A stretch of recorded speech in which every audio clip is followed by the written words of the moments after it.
Please support. Counsel. Good afternoon. All the evidence, testimony, text messages are now before you.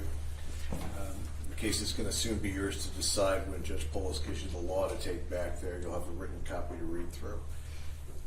I was watching something just the other day, actually on YouTube, and a guy was talking about perception versus perspective. And he was talking about how we go through life. Normally, we're looking at things as you go through it through your own perception. You know, you're seeing the events around you, the people around you. But there's also perspective, which is how are those folks looking at you? And that's stepping outside yourself and looking back. And I really thought about that coming into today's closing argument, because my perception doesn't matter. If it was my perception that mattered, I think I don't even need to make a closing argument. But that isn't what matters. What matters is your perception of the case, and that I don't know. So what we're going to talk about are things I think are important when you go forward, but it's impossible, and I'm not going to, and there's no way to do in 20, 30 minutes everything that we've discussed. It's impossible. We all have faith that you took notes. We all have faith that you paid attention. So go back and rely on that when you go forward. Now, we talked from the start about what this case is about and what this case isn't about. And from the start in jury selection, what we said is this is first-degree murder, but it's not first-degree premeditated murder. And we discussed that from the beginning. And Judge Polis will instruct you on what this is, which is first-degree felony murder. And that means, and the people have never said anything different, nor has law enforcement, that this was an intentional killing when they showed up on the doorstep on October 11th of 2024.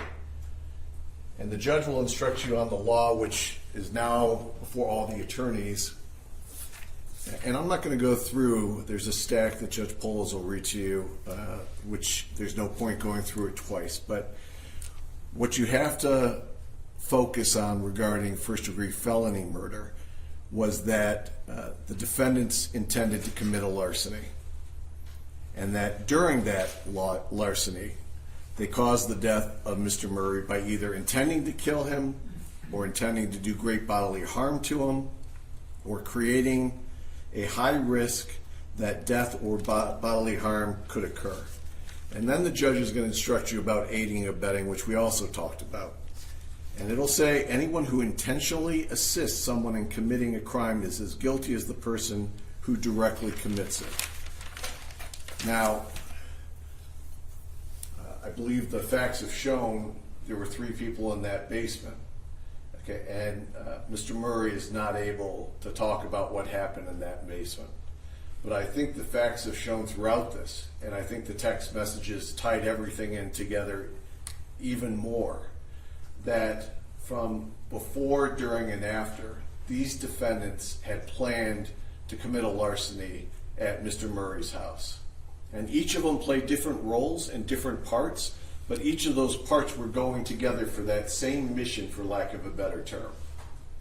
And you'll hear and you've heard that defendant Hernandez started a year before with his contact with Mr. Murray. He had personal contact at his pawn shop in Hamtramck a year before, October of 2023, where he was engaged in making pawns with Mr. Murray's shop. And then you heard, and you have the records, that in February of 2024, Mr. Hernandez appears again.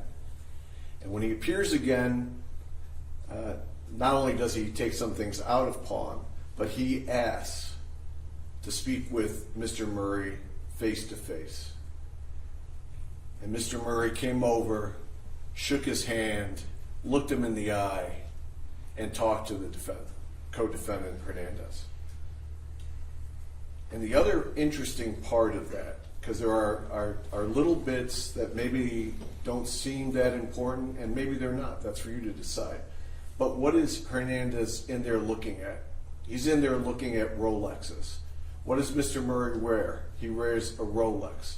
What does Mr. Murray have on him? He has jewelry.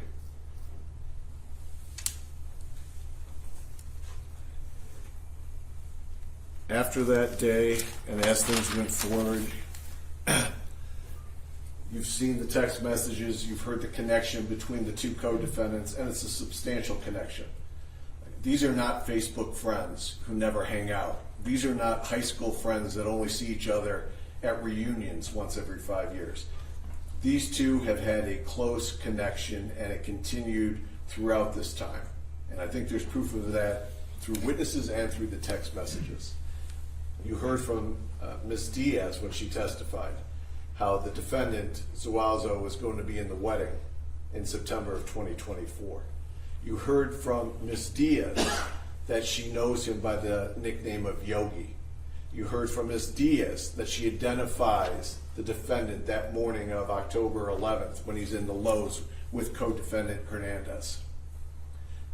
You've heard as the testimony, the text, everything else is played out. You have lots of videos to show that they put their plan in place to physically start making it happen probably about 20 days before the murder. And you hear that through the text and through their actions. You start seeing the text that you now have today about we need a car between Hernandez and this defendant. And they go back and forth about getting a car. Why do they need a car? Well, they need a car because they want to get away with it, first of all. And they're going to do that by disguising the vehicle that they drive and then disguising themselves. They're going to disguise that vehicle after they steal it, and you've heard testimony from the victim of that theft about his car being left out and it gone, which coincides exactly with the text that you have now. You also saw a text that indicate that you need to disguise it with DTE materials. And you saw not just Hernandez walking in on video into that store to order up those signs for the sign of the car, but you saw this defendant text messaging his buddy, whether it's a male or female buddy, I don't know, but the buddy to get DTE products to disguise themselves. They go a step further, and that's to get rid of the plate, which was a very distinguished plate on the back of that truck, that Poco plate. And they got a DTE plate stolen from a DTE vehicle to make it even more unlikely that they're going to get caught if that vehicle is identified or if it shows up on a flock camera. Like everyone here now knows, is taking pictures of a lot of plates. Well, it would have come back with the DTE plate. And that disguise, as you heard, was so effective on October 11th that even Miss Niehaus, as she's walking her dog, and she said, my attention is drawn to that vehicle, first by the sound of it, then it just seemed to be slow rolling through the neighborhood. And she said, I finally looked up and I saw it was marked as DTE. And I said, oh, it's DTE coming through to do something. And she was no longer concerned about the vehicle. Well, that's what these defendants intended. Now, you have the videos, you have the purchases at Home Depot, at Lowe's. They were getting the things that they were planning to use when they were going to get into Mr. and Mrs. Murray's house. They wanted duct tape, they wanted zip ties, they were disguising themselves as workers with different things that they purchased also at those stores. They were ready, but there was one thing that they could not buy at any hardware store for that day. And that was the will to do what was necessary. That will to go into that house and do what was necessary, you can't purchase that at a store. That came from in here. They were ready to go. And on that October 10th, when they drove there, it was this time of year, it is dark. You've got all the text before and after. And as they drive there, 40-minute, 45-minute drive, no one gets out of the vehicle. No one talks themselves out of doing what they're about to do. They're ready. They're planning, and as you saw through the text, Mr. Hernandez wants to buy a house. Mr. Zuazo is talking about needing a big score. And they had this impression that inside that house was going to be their big score. As they get to the house, and as you've heard, they approach the house, Mr. Hernandez in front, posing as DTE workers with Mr. Zuazo right behind him. And that does not, is captured on Ring video. There's the knock on the door, which catches everybody's attention inside. Mrs. Murray said she gets it on her Ring video from her phone, and Sam is already downstairs and heads towards the door. She's upstairs, and she's paying attention. So Sam opens the door. Defendant Hernandez with the co-defendant right behind him. They're trying to talk their way into the house. Mrs. Murray says, it's a little late to be doing a gas check. And then she says, Sam, do you have your gun on you? And she said, I said it loud so it could be heard. Mr. Murray doesn't want to let him in, isn't going to let him in, and doesn't let him in. Mr. Hernandez says, we'll be back tomorrow. So they leave that night, and then they have a 40-minute drive back to where they came from. Did anybody decide not to go forward with this the next day? No, there was a different type of discussion. And there's unanswered questions that we talked about in jury selection. Some of those unanswered questions don't matter. Okay, it only matters if it goes to what we need to prove in these elements. One of the unanswered questions is, why didn't they force their way in? Okay, well, they didn't force their way in is what happened. But if you remember the positioning, Sam is downstairs. He is not a small man. He's 6 foot tall. He's 300 pounds. Hernandez is in the doorway. Okay, and it's been told that he's armed. Could they have gotten to Sam before he pulled his gun? Could they gotten to Sam before he backed up and pulled his gun? I don't know. But what I do know is if they had come in that house, they could not have gotten to Mrs. Murray upstairs on that balcony before she called 911. There was no way they were getting to her before that call was placed. So they leave to regroup, and they regroup. They don't cancel it. They don't say there's Ring cameras, I'm not going to do it. They don't say the guy is 6 foot and 300 pounds, he may be a problem. No, instead they revise the plan. The plan doesn't get canceled. How do they revise the plan? Well, now they go first thing in the morning to Lowe's to get the 18-inch zip ties. So they're upping what they expect they're going to need to subdue Mr. Murray. The duct tape no longer is enough. They need zip ties, and those are the same length zip ties that the detectives described that is in the bloody scene in the basement. They have to drive back. No one gets out of the car. They both arrive.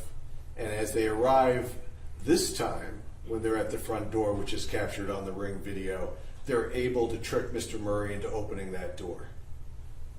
Mr. Murray goes to the door, as you've heard. He lets them in, as you've heard, and Mrs. Murray is there watching this. She says it sounded like Mr. Hernandez was going to go outside, but he didn't. And you also heard that defendant Zuazo starts lingering around where the dryer is, which is a gas dryer. So they start going downstairs, and what's important to note is the little pieces of things, which you have, I'm sure you have. So Sam goes down the stairs first. Who's following Sam? This defendant, not Hernandez. The first one to go downstairs behind Sam is this defendant. The first defendant who's going to encounter Mr. Murray is this defendant, and Hernandez goes down behind him. The door is closed, and you know some of what happens next. We don't know all of what happens next because Mr. Murray isn't here to tell us. What you hear next is defendant Hernandez comes up, and he immediately confronts Mrs. Murray, who's right there. She doesn't hear anything for that 10 or 15 minutes. No screams, no shouts, no commotion. But she sees Hernandez, and he starts with, where's the safe, where's the money, where's the jewelry? And obviously, that conversation triggers the realization that these are not DTE workers, that this is a problem. And she answers immediately, we don't have a safe, the money's in the purse, There's no real jewelry here. It's upstairs. And you hear at that point in time, defendant Zuazo comes upstairs. And when he comes upstairs, Sam isn't with him. And when Mrs. Murray sees Zuazo, she asks, "Where's my husband?" And she's asking, "Where's my husband?" And he comes up and hears that. Hernandez doesn't say anything in response to that. Zuazo does. And what he chooses to say is, "He's sleeping." And at that point, she sees the blood on this defendant's chest. And she starts screaming. Hernandez immediately punches her on the left side of the face, as you've seen the photos and as you've heard in testimony. And what else does Mrs. Murray say that is important? And as you look back through everything, all that we ever want is for you to use your common sense about what makes sense, what doesn't make sense. And what makes sense is exactly what she says. She says she sees his whole face because the mask is no longer in position. And what makes sense about that, because he's trying to disguise his face with the mask, both on the 10th and on the 11th. But why it's not in place anymore is because he had just been in a struggle with Mr. Murray down in the basement. And that mask had been moved and dislodged during that life and death struggle. And that life and death struggle was just Mr. Murray's life and death. These defendants were never concerned about their life or death. And if you heard, the only blood, there's DNA from the defendants. There's never any blood from the defendants. The only blood that you see, and there's a lot, is from Mr. Murray. Now, she sees his face, she describes him to the police officer, she describes the facial hair, and you heard the officer yesterday testify when he was arrested, he had facial hair.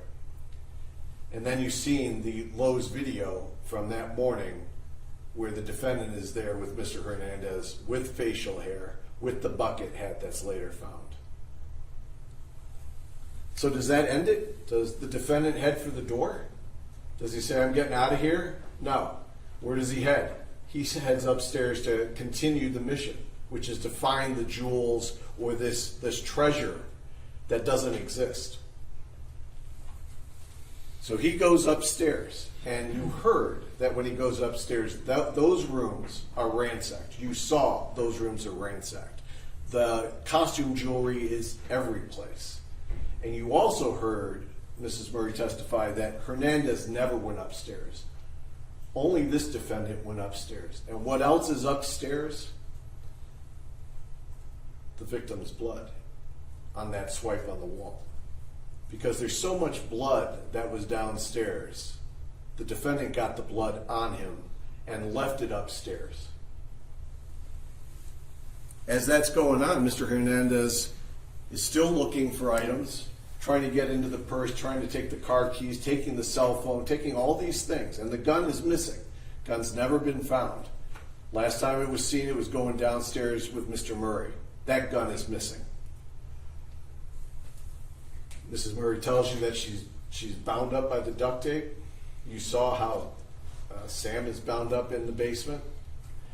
He's not just bound up with duct tape, he's bound up with the zip ties that they had just purchased. And then you hear this defendant returns from upstairs, wanting to go. We need to go. But what does he want to do? This defendant. He wants to put Mrs. Murray in the closet. He wants to put her in the closet before they go. And he starts trying to do it with Hernandez, but she's duct taped in a position that she can't be moved into the closet. So as much as they tried to even do more, they weren't able to. So they depart and flee.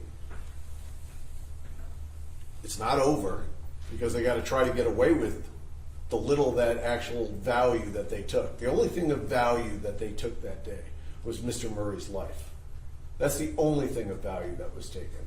The rest was junk. What do they got to do? They got to go get that truck down in Detroit, and you saw the text messages where it sounds like it's pre-planned. You hear that they set that truck on fire to burn its contents, burn any DNA that's inside the truck, and then it's time to get out of there. Hernandez gets home. You've heard the testimony that he quickly packs up that Jeep, packs up his wife, packs up her child, and they start headed down south. Now, when they get down south, they don't have much of a drive before law enforcement is quickly on them.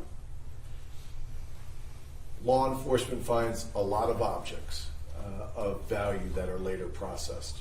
You've heard about all those objects, which include the 13 size shoe, which is Mr. Hernandez, and in fact, the video, you can clearly see he's wearing those Nikes in one of those videos. You also have the brown boots that are size 11 that are not able to fit Mr. Hernandez's foot. And you also heard today that the defendant's shoe size is 10 and a half. And I don't know about anybody else who buys shoes, but my shoe size range it's a large range between what brand you buy. 10 and a half, 11, 10, they all can fit the same foot, as everyone knows out of their own common sense. So they find the bucket hat that belongs and is seen on the defendant. You also find the jewelry items that were taken by the defendant. All of those things, plus more, are found in that vehicle. Now, at that point in time, the attention of the sheriff's office has quickly been focused on Mr. Hernandez and this defendant also.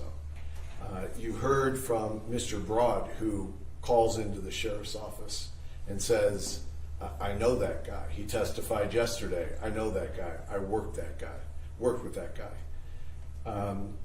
He identifies him from the video. He identifies the clothing from the video, and he identifies those boots being consistent with the type of boots that are used at their scene.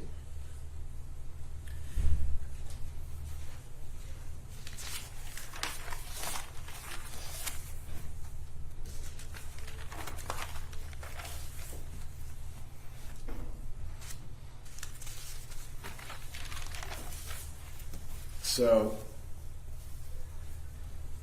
then you hear more gruesome details today from the medical examiner about the manner that Mr. Murray was killed. Those photos show a lot of light about what happened in that basement. It was a brutal beating, a multiple hit beating, a beating that could certainly have occurred with two people, regardless of their size. But when we talked about the Rolex, it's important when I think about things about how did it physically transpire. He has two strikes to the back of his head from a blunt object, consistent with a gun, consistent with a lot of other objects that could cause that type of injury. Okay, so Sam goes down. They ask for the safe, maybe. He's not giving an answer, maybe. He says, I don't have anything, maybe. But you know that conversation occurs. It occurs upstairs, and they don't like that answer either. So Sam is struck and he's bleeding, but he's not quitting. You heard Mrs. Murray talk about he's a strong man. You've heard he's a big man, and he's not unconscious, because if he's unconscious, how could I say that? I wasn't there. Well, because it doesn't make sense with the rest of the facts in the case. If he's unconscious, you don't have to bind him up like that. You don't have to duct tape him. You don't have to duct tape his mouth. You don't have to zip tie him. This is a struggle at a minimum with Mr. Murray and the two defendants. And what else do you hear? That as much as Mr. Hernandez loves Rolexes, as much as the only thing of financial value in that whole scene that day was probably that Rolex, what happens during this struggle? This struggle occurs to the point where he's duct taped and zip tied where you can't even get to the Rolex. If he was unconscious, if he was there, first thing that comes off is the Rolex. Maybe they try to get the ring off, but the thing of value is that Rolex. Can't even get to it, but they don't care because they're in a struggle with him.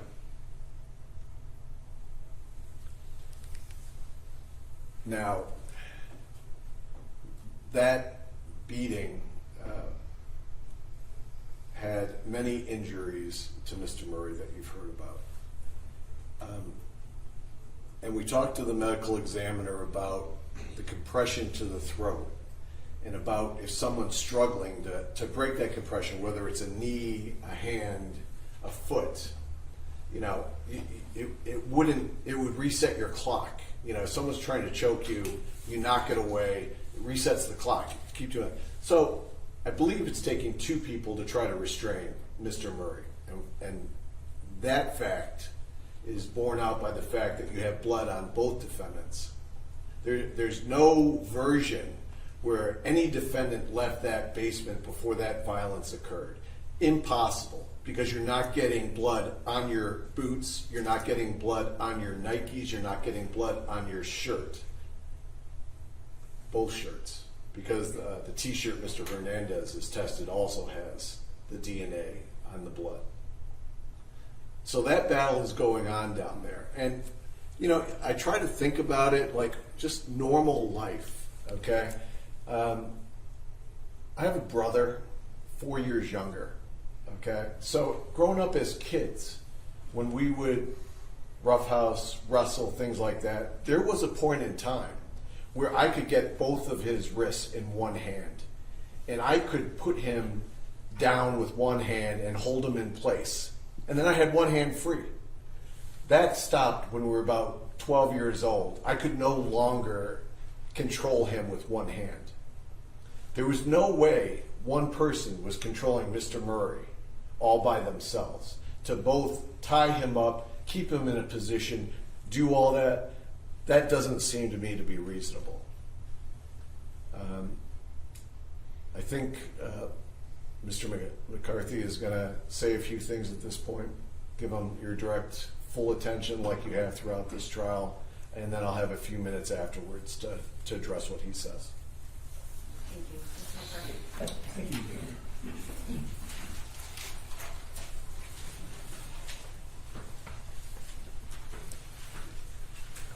Good afternoon. I want to thank you, first of all, for paying attention during the course of this trial. I talked about that in my opening statement. I think I may have touched on it a little bit while we were conducting the jury selection on Monday, but I did for sure talk about it in opening statement about how important it is to pay attention so that the 12 of you that are ultimately chosen to go back into the jury room and deliberate will have all the information you need in order to actively participate in those discussions. And I'm convinced that all 13 of you here present today, this afternoon, have fulfilled the solemn obligation of your oath. And on behalf of Joshua Zuazo, I thank you for having done so. And now it is, in a short time, going to be your opportunity as well as your obligation to do the one thing that brings us all together here, to discuss the one thing that brought us all together here this entire week, and that is to determine what the facts are. As I said in my opening, I'll repeat again, that a trial is a search for the truth, and you all are the truth finders. You are the people who are going to make a determination based upon the evidence presented during this trial of what that truth actually is.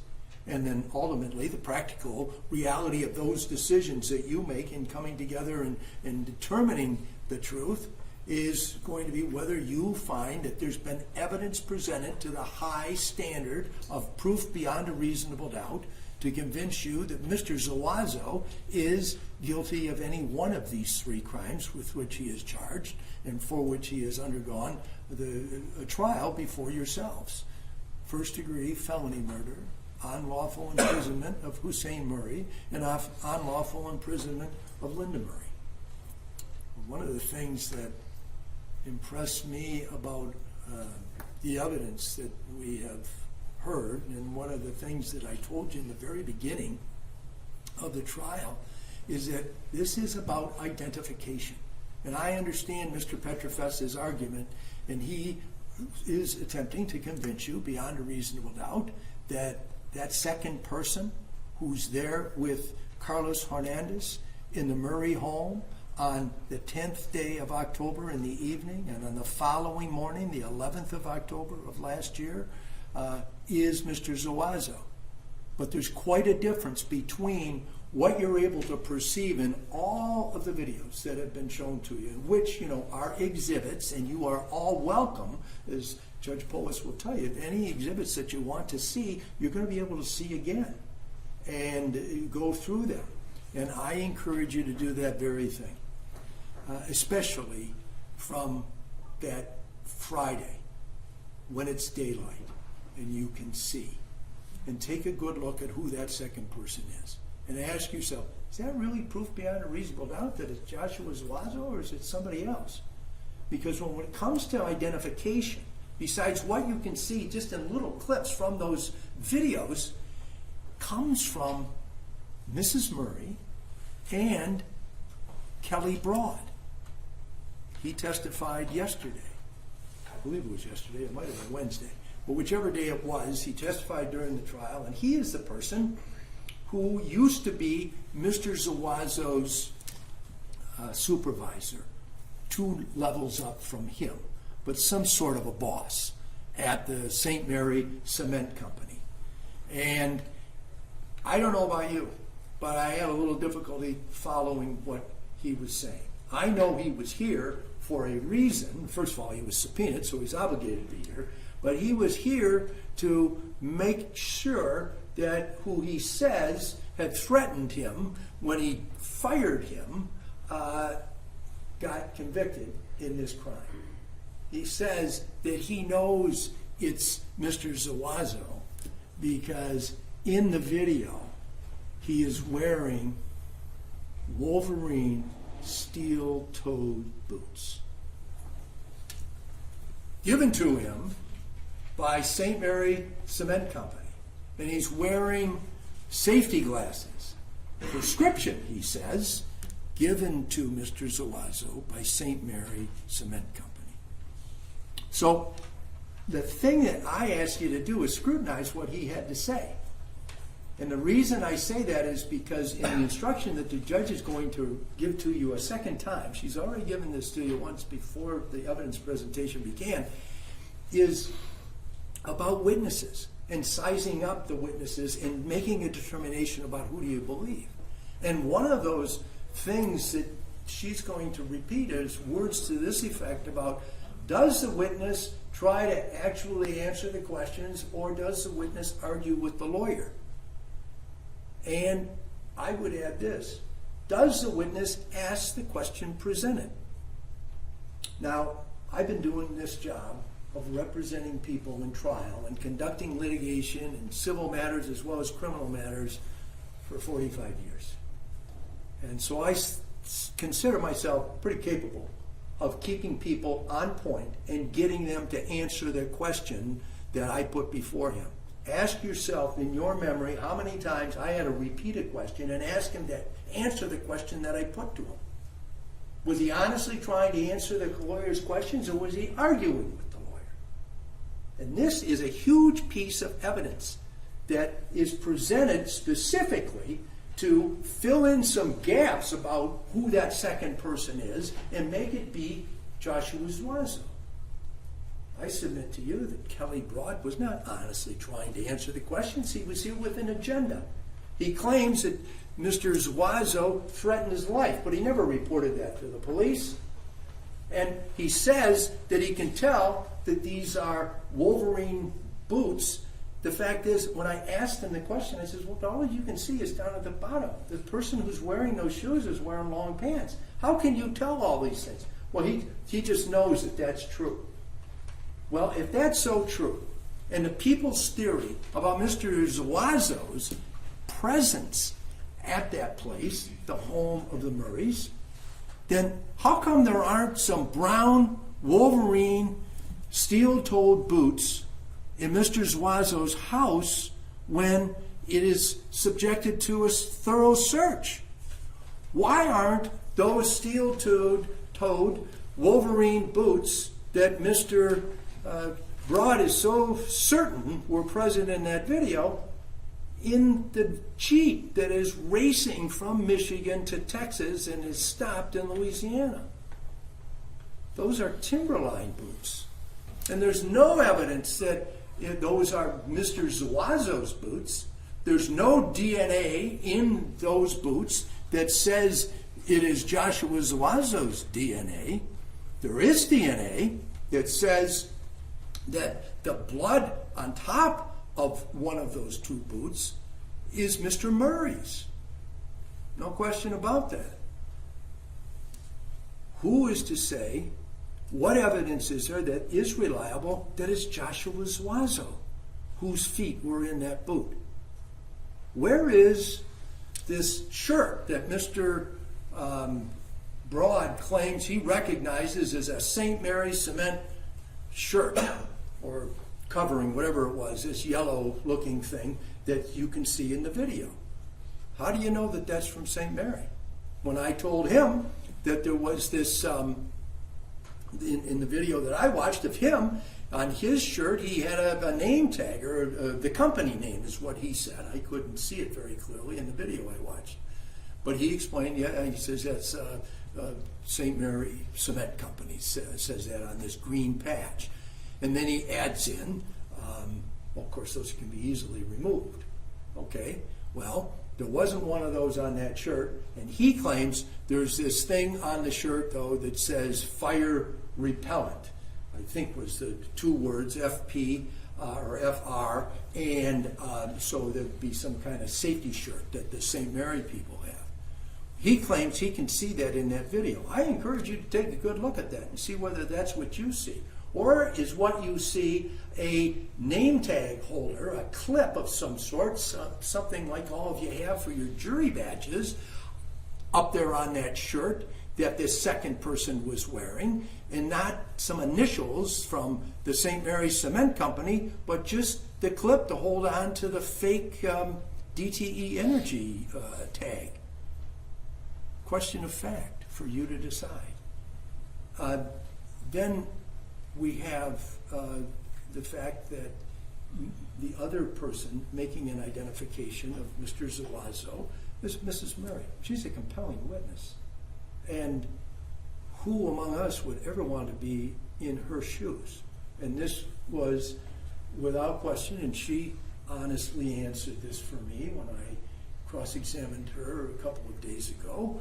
The terrible, traumatic situation, an experience that she's never had before, of course, and is living with to this day, and cannot get it out of her mind, and thinks about it all the time, and certainly has it on the forefront of her mind because she had to come here and give this testimony. And she's here present and has been throughout the time that has passed since the time she gave her testimony.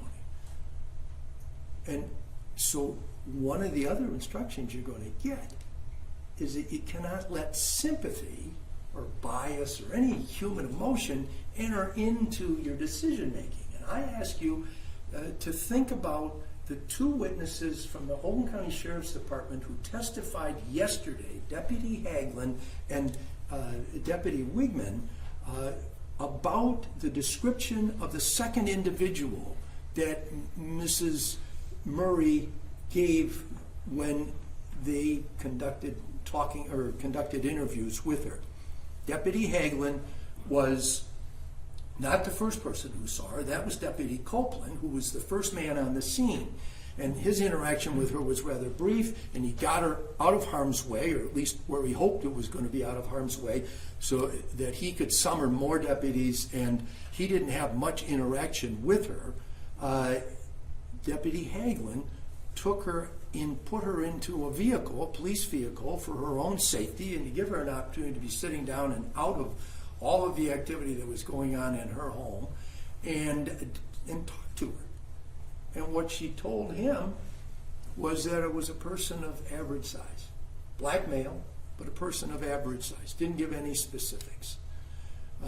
That was the same thing that she said to Detective Wigman, who saw her more often. He saw her in the hospital emergency room on the 11th and then of October, and then he said 2 or 3 or 4 other meetings after she was discharged from the hospital that day, in the following days. And those meetings were conducted in the home of her son.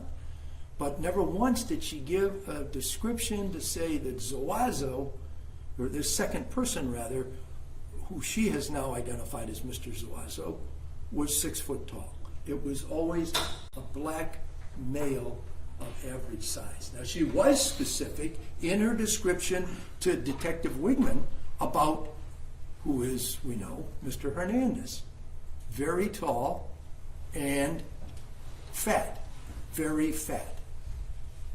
One of the pieces of evidence that's been admitted during the course of this trial is that when Mr. Hernandez was racing away from Michigan to Texas, where he thought he could hide out until he was stopped by the Cato Parish Sheriff's Department in Louisiana, Shreveport, he got taken into custody, and as is the custom or the protocol for putting a person into custody and incarcerating him, they take some statistics or information regarding that individual, and they have him booked in at 6'6" and 450 pounds.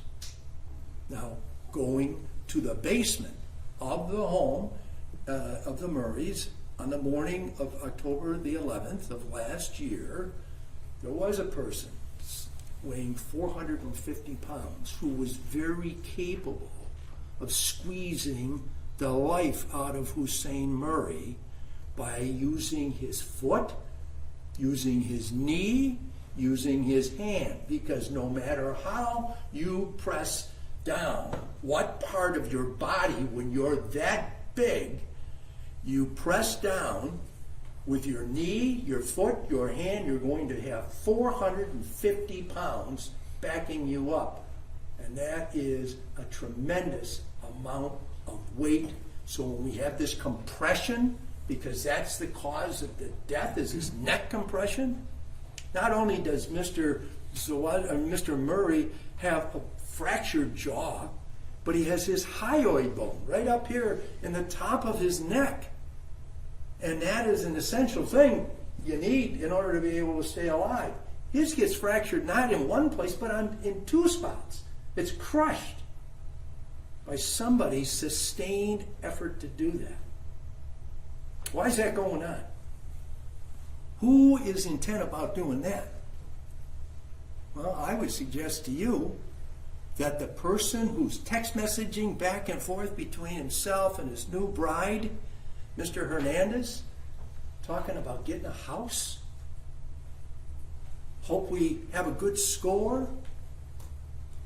She's helping him plot this crime that he's committing. And remember, it isn't just a house, our house. Starting out, this young married couple with this dream of having a house will go out and commit a crime that includes a murder in order to have one. But also, not just any house. Look at those text messages that were admitted, I think, as exhibit number 22, but they're all in there. A house with a nice yard. I don't know why the plotter, the planner, who's up to her eyeballs in this thing, Amanda Diaz Hernandez, the new bride, is not sitting over here at the defense table. But that's not my decision to make. But if anybody is involved in a conspiracy to commit this robbery, this stealing of property from a person who they know to be, they being Hernandez and his wife, to be a man of property because he owns a jewelry store and he owns a pawn shop in Hamtramck, and then, he's out there scoping out the house, and you can all see, as bad as the pictures are, given the circumstances under which they were taken, the home, the Murray home, on the 10th day of October was a beautiful place where the upstairs wasn't ransacked. And you can tell they had very nice furnishings and everything was properly appointed. And it was a big house with not one but two stairways. So they've got this man targeted. And you heard Mr. Petrofessa say that Hernandez was over in that pawn shop asking to talk to and meet Mr. Murray. Why is he doing all that? You got any evidence presented to you about Joshua Zuazo pawning stuff at this place, going in asking to talk to the owner? No. And who is the man in the forefront all the time? It's Hernandez. He's the guy right up there to the front door. He's the guy with the clipboard. And when the police come and they do the search at that house in Lincoln Park that mother, Danielle Diaz, who had the bad leg, was here yesterday with a giant chip on her shoulder, a little difficult to talk to also.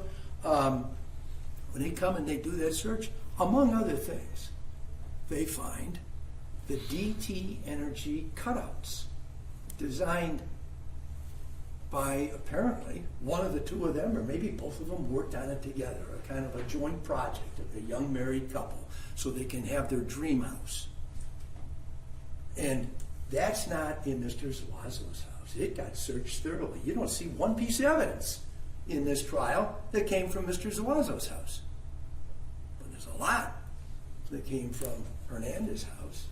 How about that white shirt in the back seat of the Jeep, or the back of the Jeep, that's got Mr. Murray's blood on it?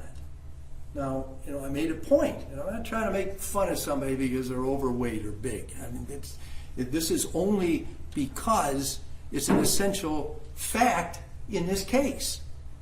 It's a 6X, and his DNA, Hernandez, is in the collar, of the shirt. And if it's his shirt, then that just makes perfectly good sense. But the blood, that is Mr. Murray's. There are no clothing items. There is no evidence that connects Mr. Zuazo to Mr. Murray's blood, period. There are shoes, size 13, in the back seat, or in the back of that Jeep, that are taken into custody by the Cato Parish Sheriff's Department and then handed over to the Oakland County, Michigan Sheriff's Office.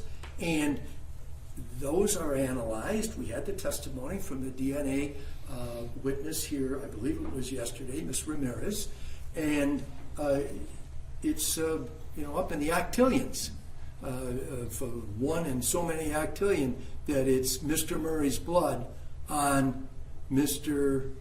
Hernandez's shoe.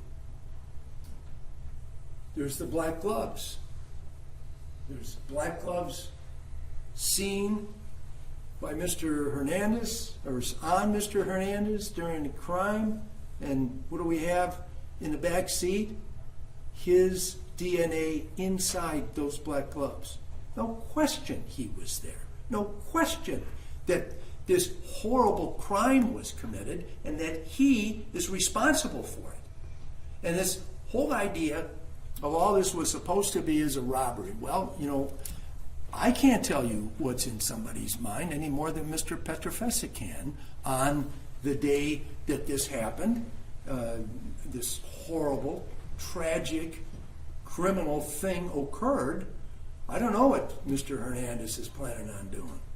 But I do know that, well, there's no doubt, no reasonable doubt, that he is responsible for all of those things that happened.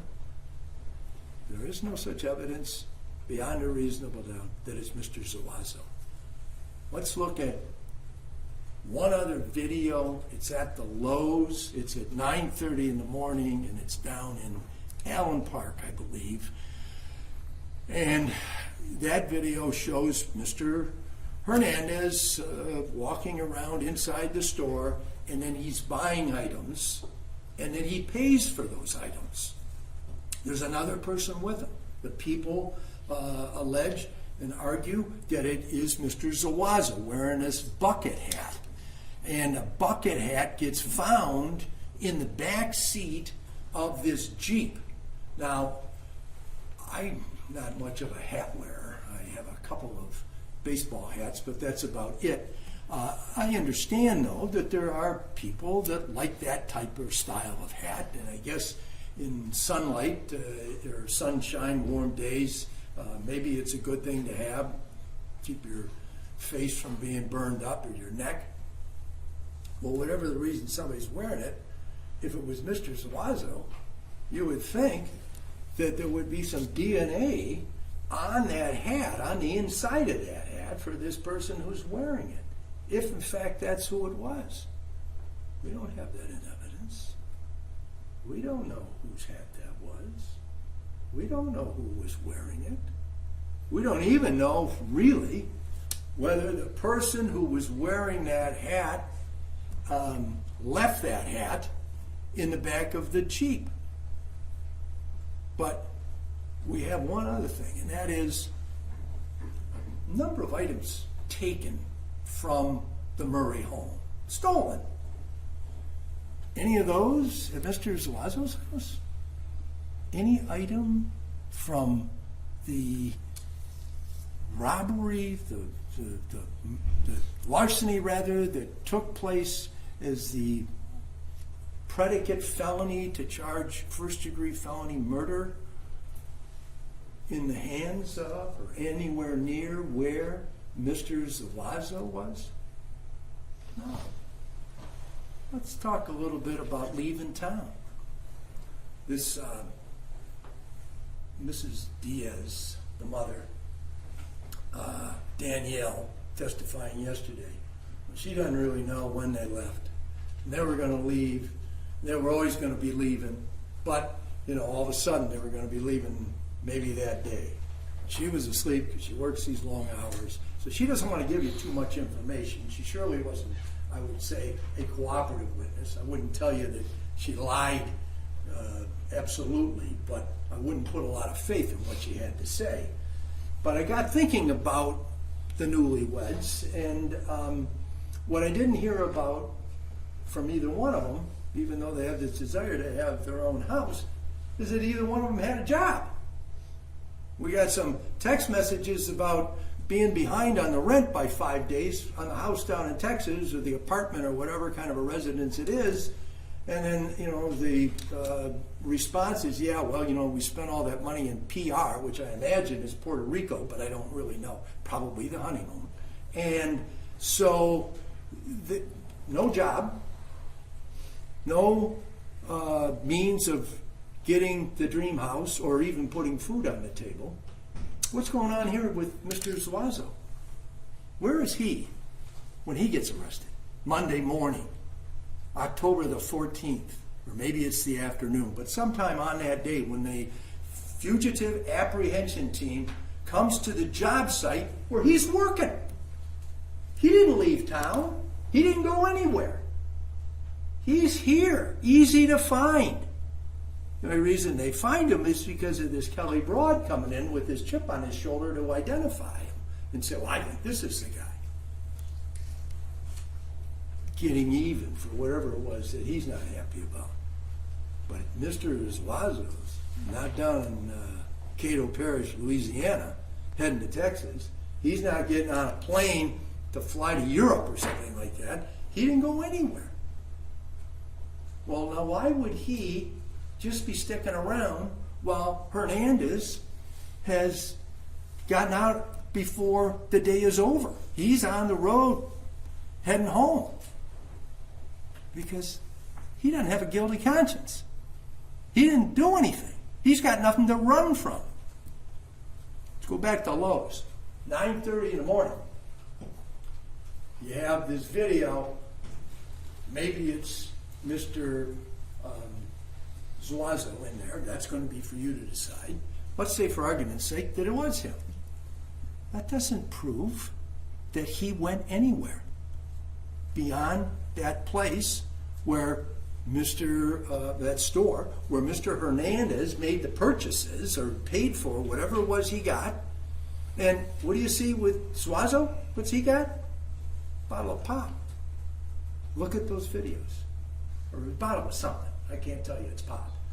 Look at those two receipts, the one from Lowe's, the one from Home Depot. There's some sort of drink in both of them. There isn't any question that these men know each other. The question is, were they there together that day at the Murray house? Are they both responsible? And certainly Hernandez was. But is Mr. Zuazo with them then? Not at 9:30. There's no crime committed at 9:30 in the morning down in Allen Park. Is he responsible for the wrongdoing in which Mr. Hernandez was engaged at 11:30 to noon later that same day, the 14th day of October? That's the question. That is the key question of fact in this case. Now, in the instructions you're going to receive, you've heard this once before, and you'll hear it one more time by Judge Polis when she gives her final instructions. But it's the instruction about presumption of innocence, burden of proof, and reasonable doubt. And I ask you to keep this in mind because she's going to say this to you. Proof beyond a reasonable doubt is proof that leaves you firmly convinced of the defendant's guilt. And then it goes on to say a reasonable doubt is a fair, honest doubt growing out of the evidence or lack of evidence. It's not merely an imaginary or a possible doubt, but a doubt based on reason and common sense. A reasonable doubt is just that, a doubt that is reasonable after a careful consideration and careful and considered examination of the facts and circumstances of the case. This is essential to making a determination of the truth here.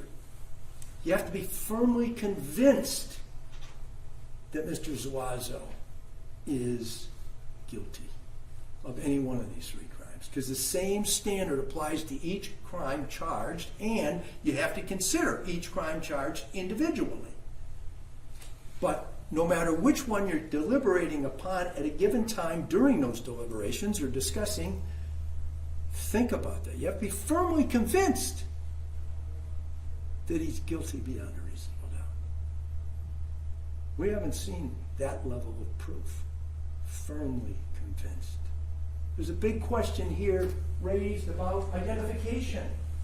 And I told you in the beginning that this would be the key to the defense presented. They have the right guy.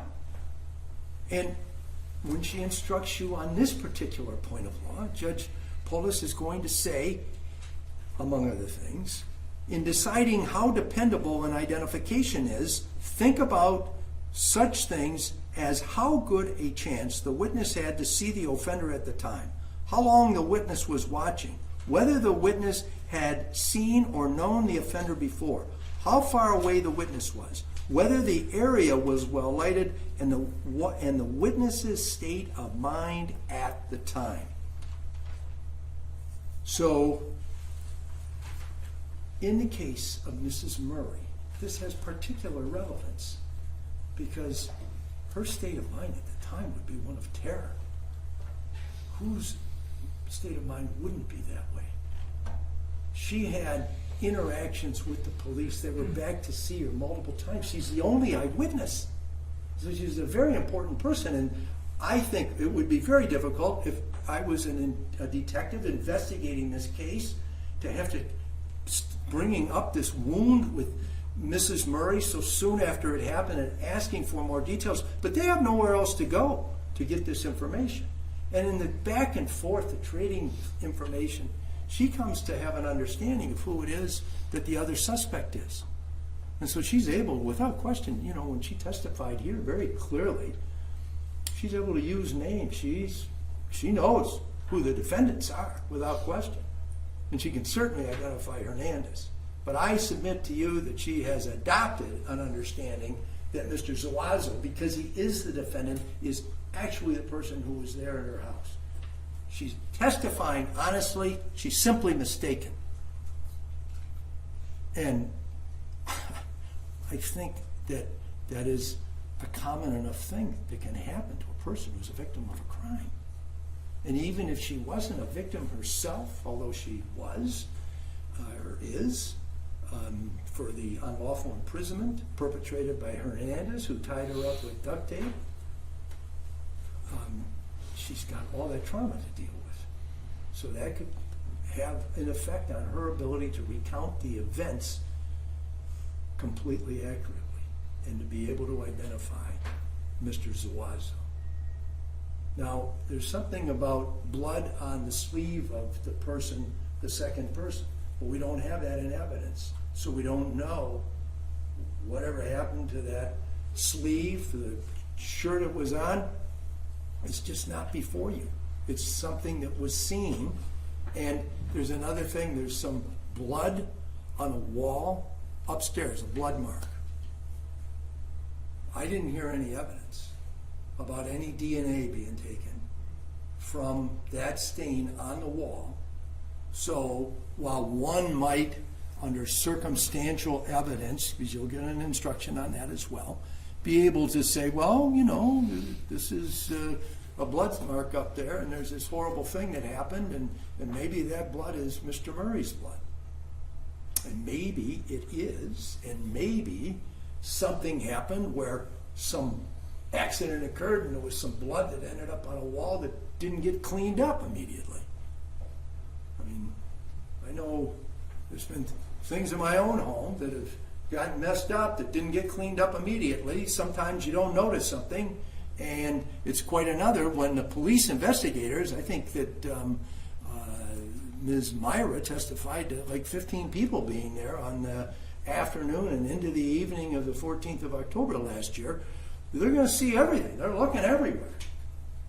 But how long that was there, we don't have any testimony to that. We certainly didn't hear Ms. Murray say, well, you know what, I never had anything like that there before. It wasn't there that day. That wasn't the testimony. At least it wasn't touched upon.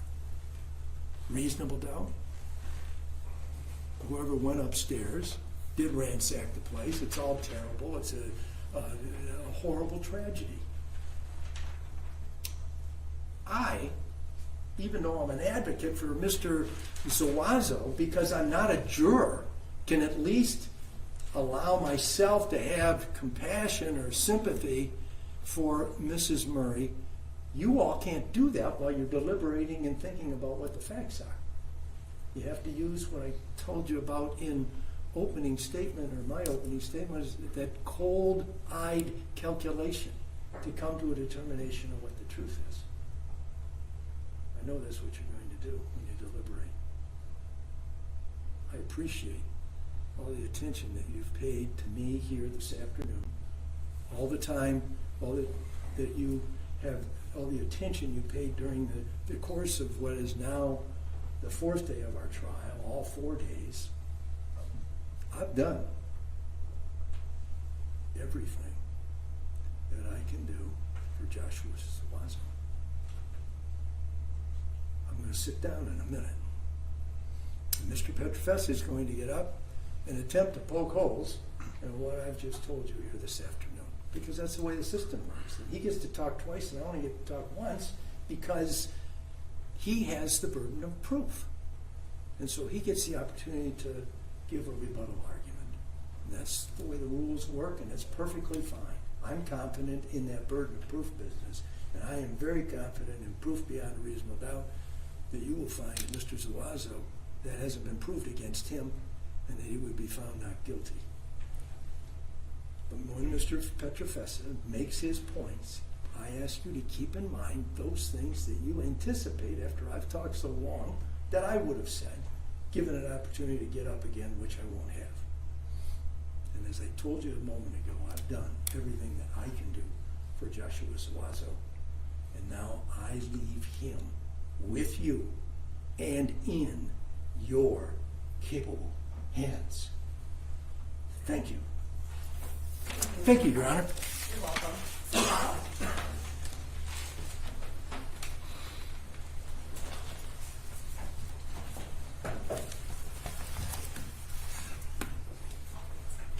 My goal now is to stop talking about 60 seconds before everyone stops listening. You've heard a lot. It's been very intense. The closing arguments have been long and also intense.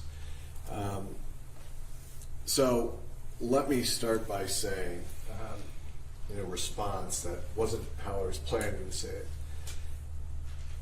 Mr. McCarthy, I've known for a long time. He's an excellent attorney.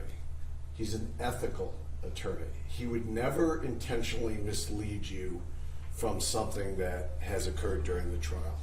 A lot of stuff happened yesterday. A lot of DNA evidence came in, and I believe Mr. McCarthy misspoke just now in his closing. Mr. McCarthy said that blood swipe upstairs was never DNA tested. It was DNA tested. That was in the lab test number 5 that we had testimony about yesterday. It's exhibit number 8E. It's the upstairs wall swipe, and it comes back to the victim, Sam. You have the report, and that's enough. And I don't believe, and the same thing, if I misspeak on something, it's not intentional. I know Mr. McCarthy's wasn't intentional, but what he said wasn't correct. That was tested.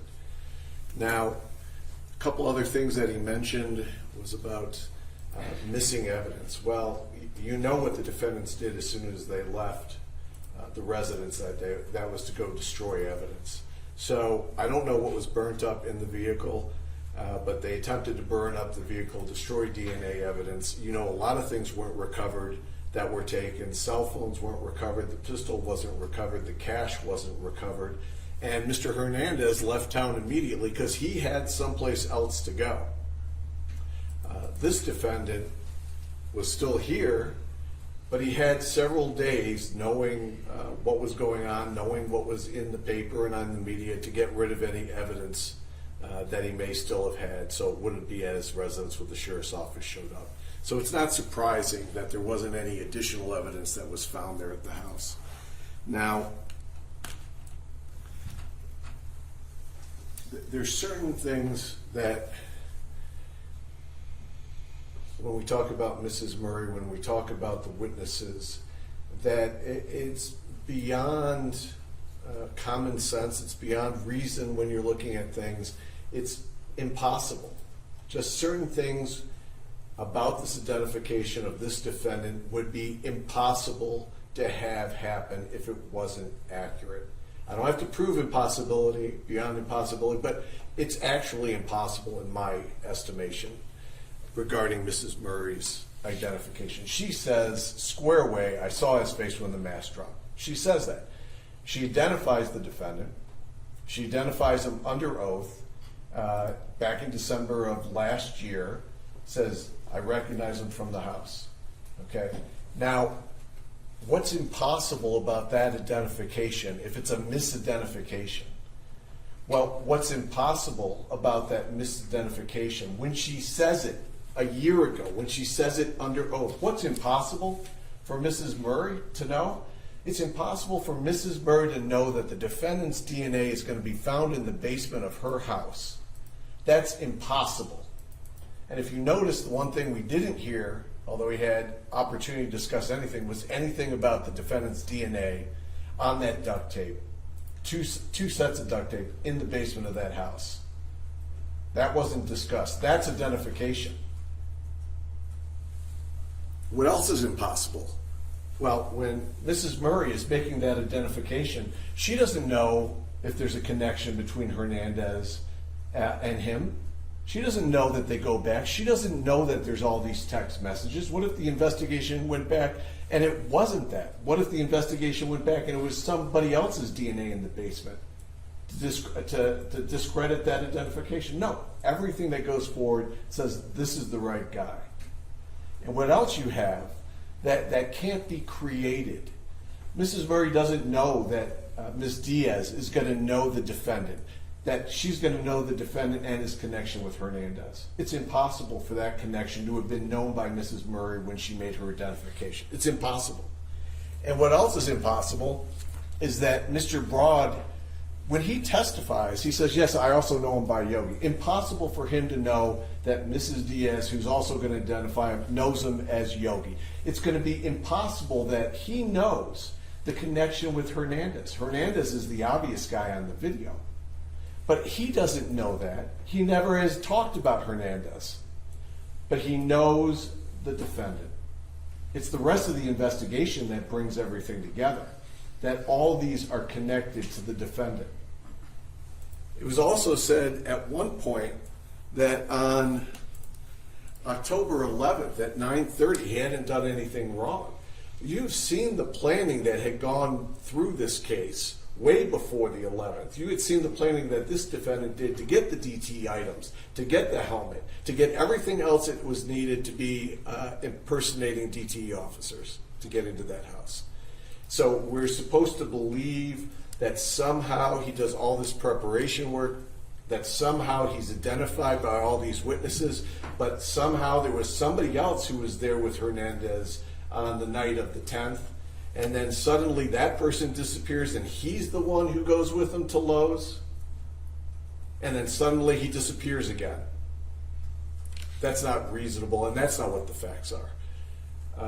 I'm going to end it here, but I believe when you go back, you're going to conclude this is the other person who was there, as the testimony, the DNA has said, and that the defendant is guilty as charged on all counts. Thank you. Good afternoon.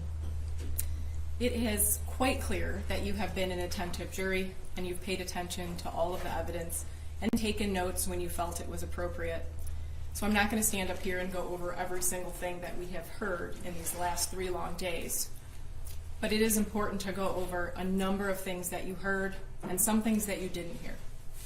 Since it's the prosecutor's burden, as he just mentioned, he gets to speak to you twice. So I apologize in advance for my long-windedness, as I only get to speak to you once. We have told you many times that you, as juror members, are here to piece together what happened on October 11th, 2024, in the city of Rochester Hills. As you were told in voir dire, the prosecutor must prove each and every element beyond a reasonable doubt. The prosecutor carries a very heavy burden. This doubt can be created by the evidence presented, but also by the lack of evidence that the prosecutor brought forth. Now, we saw a Ring camera video from October 10th. Clearly shows that in the evening, 2 individuals came to the Murray's home and asked to come inside to look for a gas leak. They were turned away. We also know from Ring camera footage that the following day, in the morning at 11:22, the same individuals returned to the home, and this time they were let in. We know from the garage Ring footage that these 2 individuals left at 11:41. So we are talking about 19 minutes. We also know that the 911 call was placed at 11:47 a.m., within 5 minutes of these 2 individuals leaving the home. We heard from Deputy Copeland and actually got to watch his body camera. He was the first responder. You can tell from that body camera that he responded and got out of his car at 11:54 a.m. Officers do not enter that basement until 12:08 p.m. He, in fact, does not check for a pulse until 12:13, after saying, "I know it's silly, but what the hell? I will check for a pulse." The paramedics arrived even minutes after that. He testified, and you could hear from the comments that were being made on his body-worn camera, that he believed that Mr. Murray was shot in the head, which is usually an untreatable situation.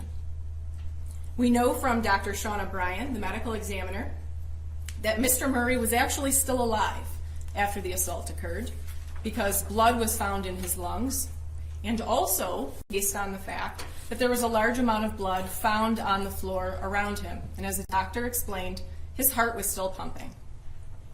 It was 30 minutes from the 911 call until someone attempted to render aid. Another important detail from Deputy Copeland were his comments that he found blood on the wall and the handrail leading to the basement. This blood swipe is very similar to the one that we heard and saw that was located upstairs near the bedroom. And who did we find out was the only person that went upstairs? Mr. Zuazo. We heard from Valerie Myra, the forensic lab investigator. She was responsible for taking the photos and assisting in the processing of the scene. She told you that when collecting evidence, you never just toss it into one bag because it ruins the integrity of the DNA. She also said that when you have wet items, you put them in paper bags. You don't put them in plastic bags.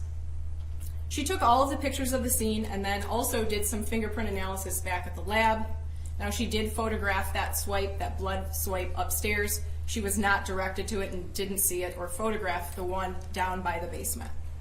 We heard from another forensic lab investigator, Sierra Ramirez. She detailed her impressive academic achievements to be able to hold the position that she does. Now, she was in charge that day on collecting the evidence at the scene and then processing a number of the items for DNA. She explained that when you're collecting evidence, you need to wear gloves and wear a mask to prevent any type of DNA transfer or degradation of the DNA. You saw her not even wanting to open the package that Mr. Petrofessa handed her without gloves and a mask. She said it is very important when collecting evidence that you put everything in separate bags.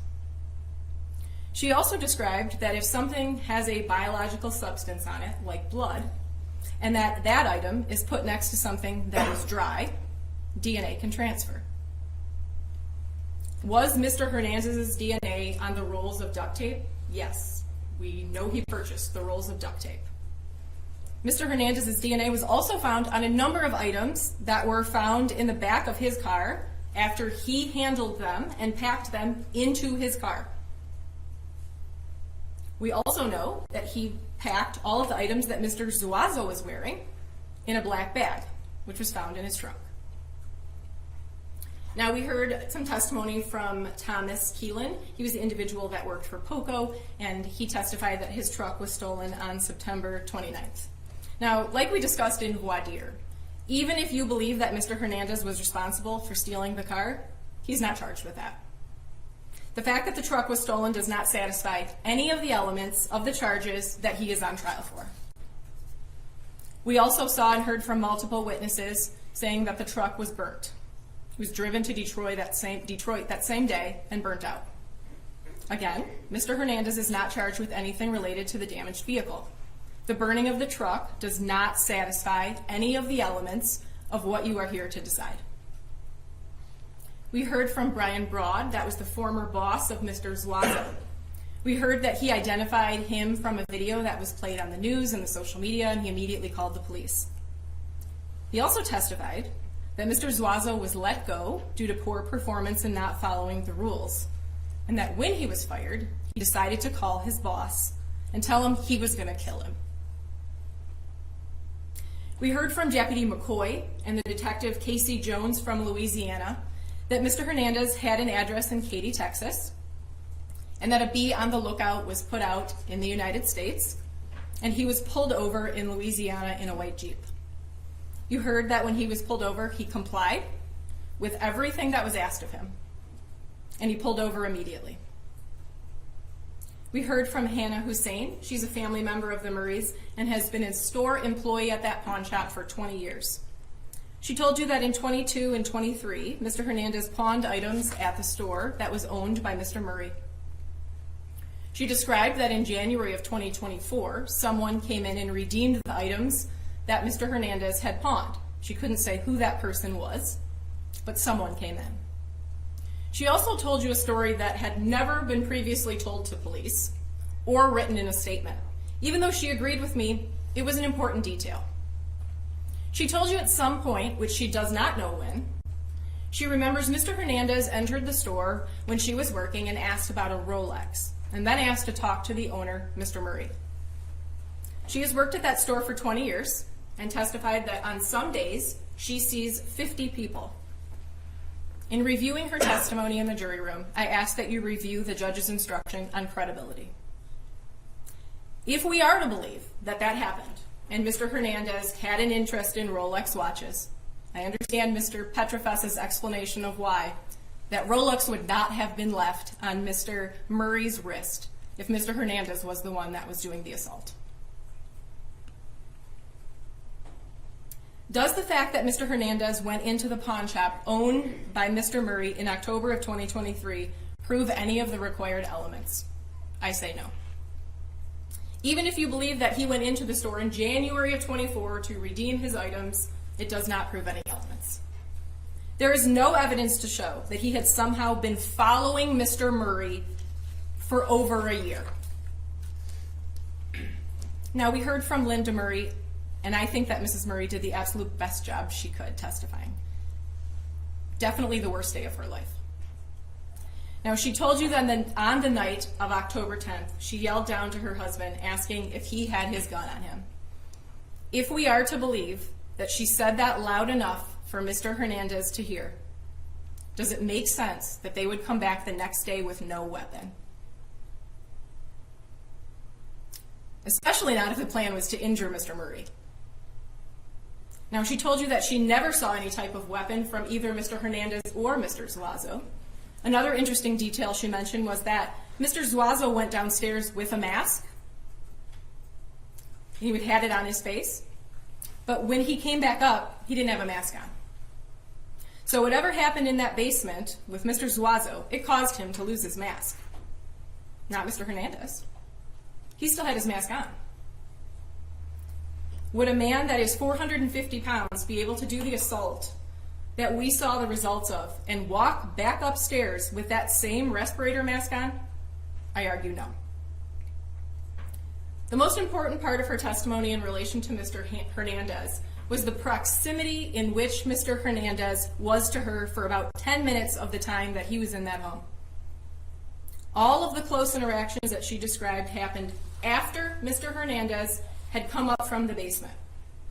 She told you that he used his arm to grab her and take her to the kitchen. She told you that she watched his hands as he took off her watch, as he took her phone, as he went through her purse, as he went through the drawers in the kitchen. She was within inches of him as she watched his hands put duct tape on her wrists and on her ankles. She never saw one drop of blood on him. Not on his mask, not on his hands, not on his vest. No blood was smeared or swiped on her when he did all of those things that required him to make physical contact with her. You saw the amount of blood that was in the basement. If Mr. Hernandez did the assault on Mr. Murray, there would have been more blood on him. You saw in the autopsy photos the amount of blood that was on the face when someone used duct tape to bind him. I argue it would be impossible for Mr. Hernandez to be blood-free on his hands if he was the one that did that. Just look at the swipes of blood left by Mr. Zuazo. Now, we then heard from Detective Wiegman. He is the one you saw in the interview of Mr. Hernandez, but also the detective who testified that he talked to Mrs. Murray pretty consistently for over a week and compiled his understanding from the interviews with her. I actually read from his report, and he agreed with all of the statements in it. He stated that Mrs. Murray had told him that Mr. Hernandez came up from the basement and began to ask for money, jewelry, goes through her purse, takes her phone, that there was a period of time where this happened before Mr. Zuazo came upstairs. Now, once Mr. Zuazo comes upstairs, Mrs. Murray sees the blood on him and screams. This timeline fits exactly with what Mr. Hernandez says in his interview. And obviously at the time of his interview, he had no idea what had been reported to the police. But he tells the detective, everything was fine until Mr. Zuazo comes upstairs and he has blood on him. Now, we saw a lot of text messages today that Mr. Hernandez exchanged with his wife and with Mr. Zuazo. In all of those hundreds of text messages, nothing about a gun, nothing about a weapon, nothing about killing. Now, conversations about an elaborate larceny? Absolutely. Conversations about taking things that weren't his? Yep. But Mr. Hernandez does not have a charge that you are here to decide that is alone called larceny or home invasion. Now, we heard from the medical examiner, Dr. Shauna Bryan, and she told you that Mr. Murray did not die of a gunshot wound, which was previously thought, but actually, he died after being beaten in the head and the neck. She told you that blunt force injuries could have been from an object or a fist, or some of them could have even been from a fall. That while the injuries were severe, they could have been done by someone that was just 150 pounds. She also testified it takes 6 pounds of force, or as she described, the weight of a human head, to compress the neck to stop breathing. This definitely could have been done by one person.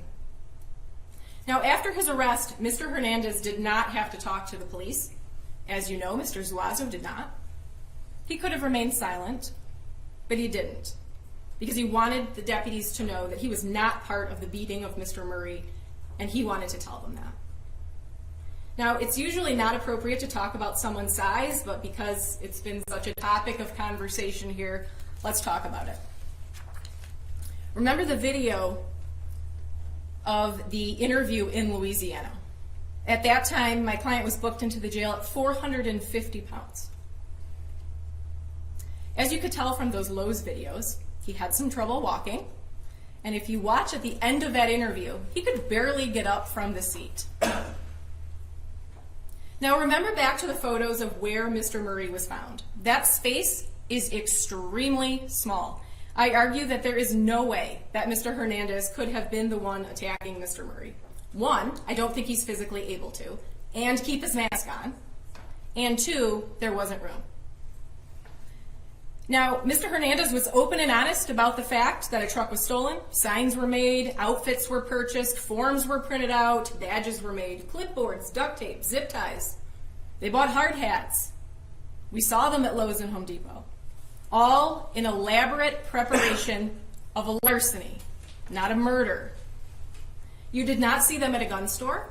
You did not see them buying weapons of any sort. That is because it is clear from the evidence and clear from what Mr. Hernandez kept saying in his interview. It was not supposed to happen. Mr. Murray was not supposed to die. For that whole hour, Carlos kept the same tone, the same mood, until he was asked one question. If you killed the husband, why would you leave the wife alive? It was not supposed to happen. There was never a plan to kill Mr. Murray. If there was a plan to kill, why would you need to bind someone with duct tape? If someone is dead, they don't need to be bound. Think about that. They chose to walk in with tape instead of a weapon. Does tape show intention to kill? I argue no. Dr. Bryan told you that the duct tape on his hands and feet and mouth did not kill him. If there was a plan to kill, once the gun was removed from Mr. Murray by, I believe, Mr. Zuazo, why wasn't he shot? Why then wasn't Mrs. Murray shot? Now let's talk about the mention of an insurance policy in the interview and the correlation to the black bag found in Mr. Hernandez's Jeep. In that black bag, we were told Mr. Zuazo's boots, gloves, hat, and 2 masks were located. DNA clearly shows that those items were his, and they match what he wore on the Ring camera.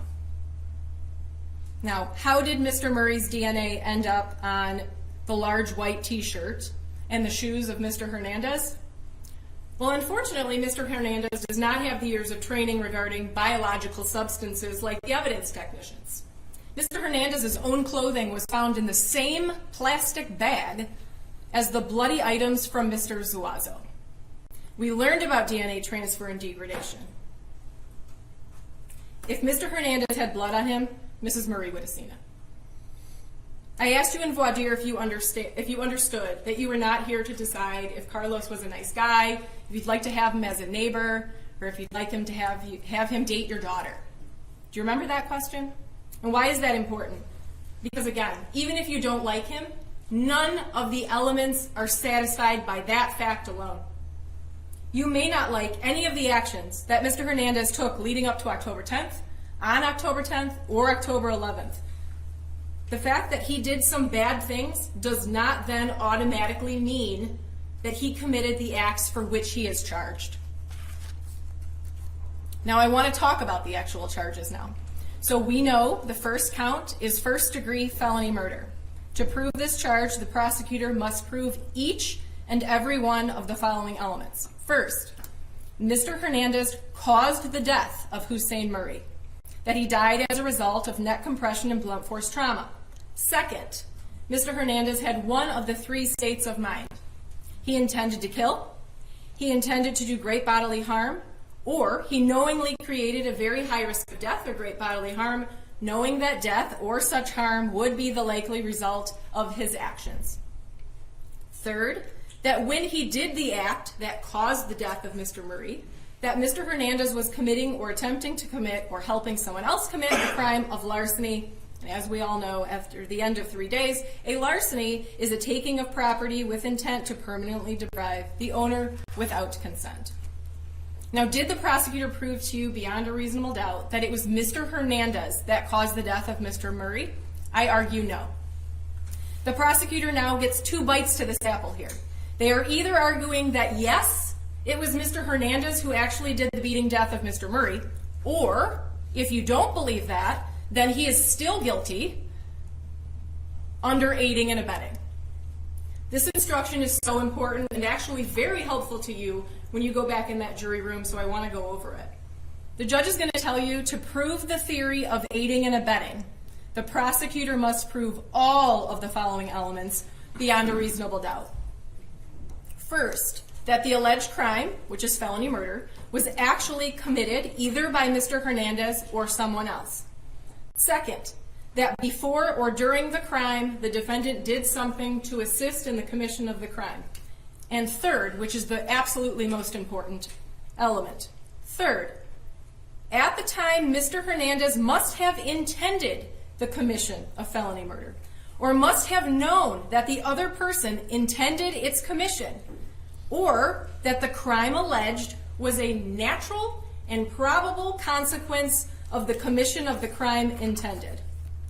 Was murder a natural and probable consequence of the commission of larceny? I argue absolutely not. And because of that, you have to find Mr. Hernandez not guilty of felony murder. These 2 individuals did not bring a weapon. They walked in the home with fake DTE equipment and duct tape and zip ties. Death was not the natural and probable consequence of those actions. It is clear that Mr. Hernandez went into that house thinking he could make some fast cash and get a house.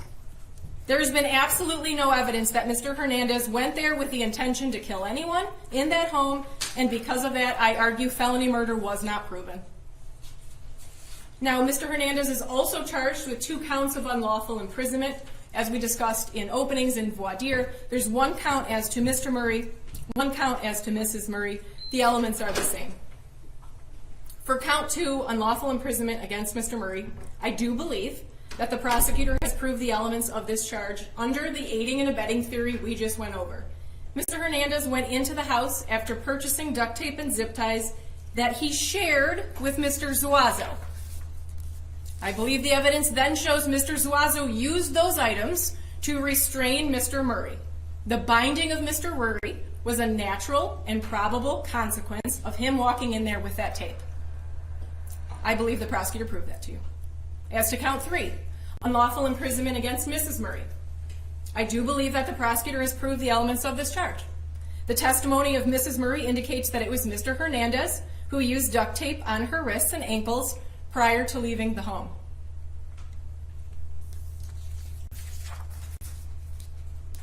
The verdict form will not say guilty or innocent. The verdict form will say guilty or not guilty. And by voting not guilty, you are voting not proven, that the prosecutor has not proven his high burden. I ask on behalf of my client, Carlos Hernandez, that you return a verdict that is consistent with the law, consistent with justice, and a verdict that is supported by all of the facts and evidence that you have heard in the last 3 days. And that would be a verdict of not guilty as to count 1 and guilty as to count 2 and 3. Thank you very much. Thank you, Ms. Laughlin. Any rebuttal there? Briefly, Judge.